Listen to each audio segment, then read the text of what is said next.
keeping the most Richards Bay entrepreneur is using a pine needle compound to break down waste oil, leaving just carbon dioxide and water.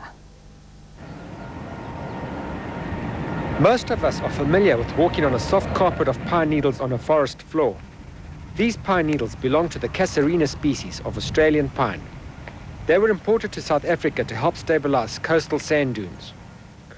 Local businessman and entrepreneur Frans Wilson has discovered that these particular pine needles could revolutionize methods of cleaning up oil spills.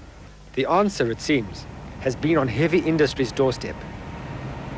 We noticed that there's an import of huge amounts of peat into the country, which is selling at quite high prices. So we thought that we could develop a South African product. Our market at this point in time looks like we could export approximately 2,000 to 3,000 bags per day.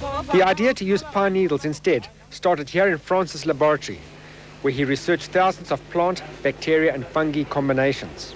After processing, the pine needles look a lot like garden compost, except that they contain oil-hungry microorganisms.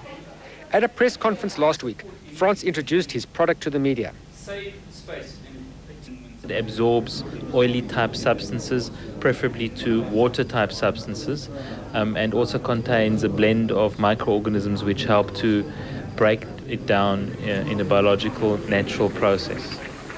This experimental tank has already cut down the waste oil products of this workshop. We put dirty sawdust as well as SupaZorb, which we've picked up from the floor, which we picked up from underneath the machines that's leaking oil.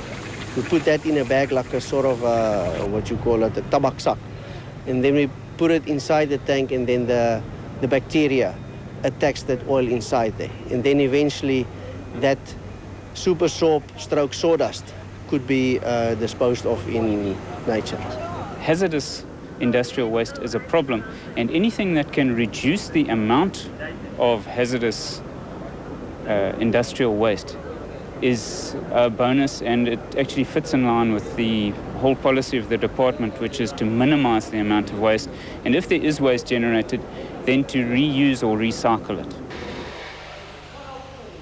Diesel locomotive workshops have always had problems in containing oil and fuel spillages from the concentration of locos on one site. The ground between the tracks has become totally saturated with waste oil products. Eventually, this will seep into the groundwater table. The difference after treatment is clearly visible after only a few weeks. Hopefully, these trees, as well as other plant species, can help us preserve our environment. Clive Reid, SABC, Richards Bay.